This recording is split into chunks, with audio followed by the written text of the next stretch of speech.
প্রতিদিন ভোর থেকে শুরু হয় দৃষ্টি প্রতিবন্ধী ফাহিম ফেরদৌসের ব্যস্ত জীবনের গল্প। তার বাড়ি কুড়িগ্রামের বেলগাছা ইউনিয়নের কালেমৌজা গ্রামে। আলোহীন চোখে আলোকিত মানুষ হওয়ার প্রচেষ্টা নিয়ে নিজ প্রতিভা ও কর্মশক্তিতে একজন সফল উদ্যোক্তা এই যুবক।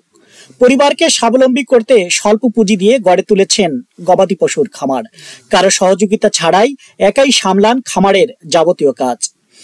খামারের নিজ হাতে গরুকে খাবার দেয়া, গোসল করা, খড় কাটা, অসুস্থ গরুর সেবা করা সহ তার কাঁধে রয়েছে নানান দায়িত্ব। চোখে আলো নেই, তবু সমাজের বোঝা না হয়ে স্বাভাবিক মানুষের মতো কাজকর্ম আর চলাফেরা করেন অদম্য ইচ্ছাশক্তিতে। 24 বছর বয়সী এই যুবক বাবার কাছে একদিন আবদার করেন একটি গাভী কিনে দেয়ার। দিনমজুর বাবার কিনে দেয়া সেই একটি গাভী থেকে ফাহিমের খামারে এখন গবাদি পশুর সংখ্যা 6। কেউ ওই কৃষি সংস্থা থেকে গরুর জন্য অনেক কিছু ট্রেনিং পায়, ওগুলো আমি কিছুই পাই নাই। আমি তো সুস্থ, শুধুমাত্র আমি দেখি না। আমি যদি ওইরকম কিছু পাইতাম তা আমি নিজেকে স্বাবলম্বী করতে আমি চেষ্টা করতাম। ফাহিমের বাবা মা জানান, পৃথিবীর আলো দেখেই 7 বছর বয়সে শারীরিক অসুস্থতায় দুচোখের দৃষ্টিশক্তি হারান ফাহিম ফেরদৌস। দৃষ্টিহীন ফাহিমকে নিয়ে বাবা মায়ের দুঃখ থাকলেও এখন তারা ফাহিমের কর্মকাণ্ডে অনুপ্রাণিত।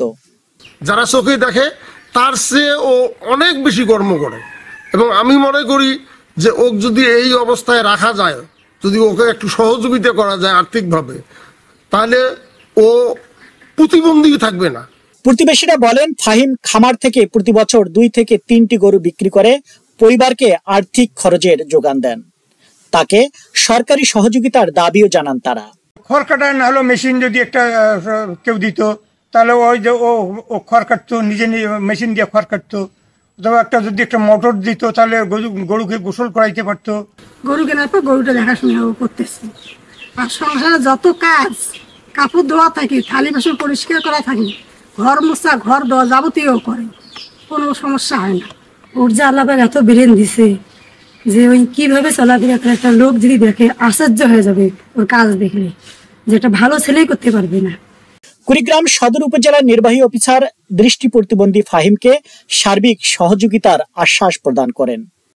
যিনি প্রতিবন্ধী আছেন তার যেই সুবিধা, যে সহযোগিতাটা প্রয়োজন, সেই সহযোগিতার উপর ভিত্তি করে তিনি যদি আবেদন করেন, সেই আবেদনের উপর ভিত্তি করে আমরা আমাদের সাধ্যমতো বা আমাদের সাধ্যে যতটুকু হবে, আমরা আমাদের বিভিন্ন ধরনের ফান্ড থাকে, ওই ফান্ডের মাধ্যমে তাকে সহযোগিতা করব।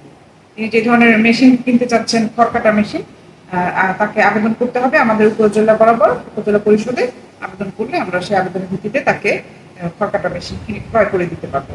এছাড়া তার যদি বিভিন্ন ধরনের প্রশিক্ষণের প্রয়োজন হয়, সে যেহেতু গরু পালন করছে, তাহলে লাইভ স্টক অফিসের মাধ্যমে, প্রাণী সম্পদ অফিসার আছেন এখানে, তার মাধ্যমে আমরা তাকে প্রশিক্ষণের ব্যবস্থা করতে পারবো। দৃষ্টি প্রতিবন্ধী ফাহিম সরকারি বেসরকারি সহযোগিতা পেলে প্রতিবন্ধকতাকে জয় করে সমাজের জন্য অবদান রাখতে পারবেন, এমনটাই দাবি স্থানীয়দের। রাশেদুজ্জামান তাওহিদ, গ্লোবাল টেলিভিশন, কুড়িগ্রাম।